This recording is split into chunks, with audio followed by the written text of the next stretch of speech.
ಆದರೆ ಎಲ್ಲೋ ಒಂದು ಕಡೆ ಕಾಂಗ್ರೆಸ್ ಪಕ್ಷ ಬಂಡವಾಳಶಾಹಿಗಳಿಗೆ ಮಣೆ ಹಾಕಿ ಮತ್ತೊಮ್ಮೆ ಮುಸ್ಲಿಮರಿಗೆ ದ್ರೋಹ ಮಾಡಿ ಕೇವಲ ಮುಸಲ್ಮಾನರು ಮತ ಹಾಕಲಿಕ್ಕೆ ಮಾತ್ರ ಸೀಮಿತ ಅನ್ನುವ ರೀತಿಯಲ್ಲಿ ನಡ್ಕೊಂಡಿದೆ.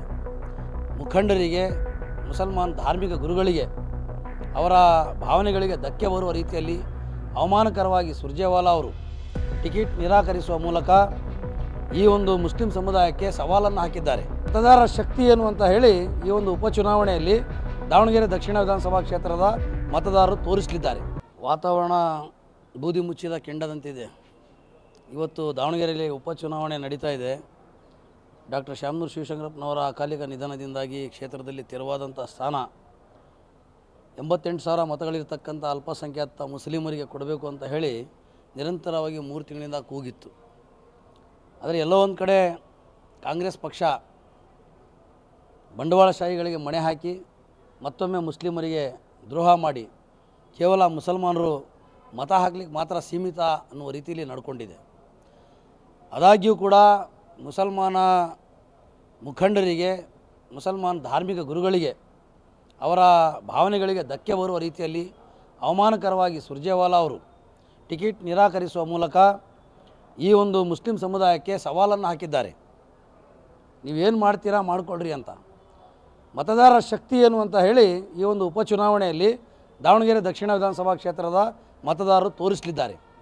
ಇವತ್ತು ಚುನಾವಣೆ ರೀತಿಯಲ್ಲಿ ಆಗಬೇಕು.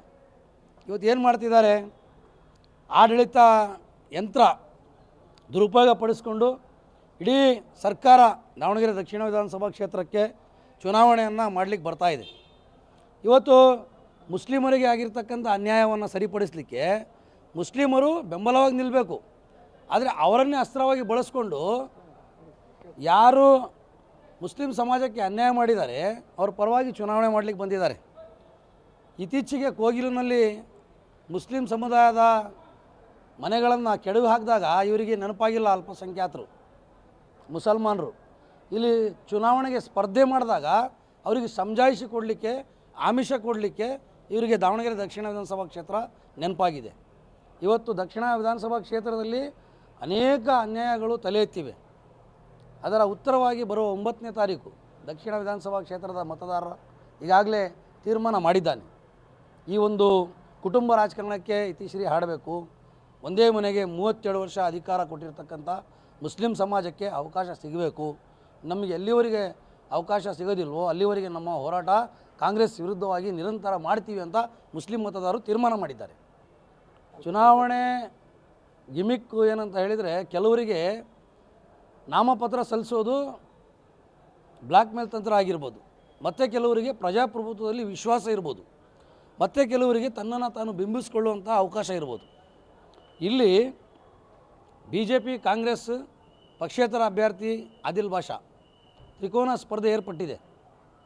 ಈಗಾಗಲೇ ದಕ್ಷಿಣ ವಿಧಾನಸಭಾ ಕ್ಷೇತ್ರದಲ್ಲಿ ಇರತಕ್ಕಂತಹ 2,31,000 ಮತದಾರರ ಪೈಕಿ 88,000 ಮುಸ್ಲಿಂ ಮತದಾರರು ಇರತಕ್ಕಂತಹ ಒಂದು ದೊಡ್ಡ ಶಕ್ತಿಯನ್ನು ಎದುರಾಕೊಂಡು ಕಾಂಗ್ರೆಸ್ ಪಕ್ಷ ಅಗ್ನಿ ಪರೀಕ್ಷೆ ನಡೆಸ್ತಾ ಇದೆ.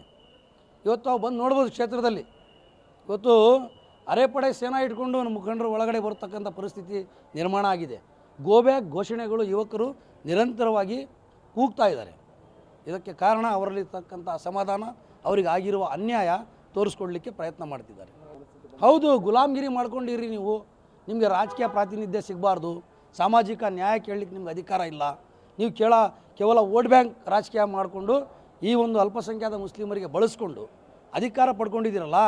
ಯಾವ ಮುಸ್ಲಿಂ ಧರ್ಮಗುರುಗಳಿಗೆ ಮತಗಳನ್ನು ಕ್ರೋಢೀಕರಿಸಲಿಕ್ಕೆ ಕಾಂಗ್ರೆಸ್ ಪಕ್ಷ ಬಳಸ್ಕೊಂಡು 2023ರಲ್ಲಿ ಅಧಿಕಾರಕ್ಕೆ ಬಂದಿದೆಯೋ ಅದೇ ಮುಸ್ಲಿಂ ಧಾರ್ಮಿಕ ಗುರುಗಳು 2028ಕ್ಕೆ ನಿಮಗೆ ಪಾಠ ಕಲಿಸ್ತಾರೆ.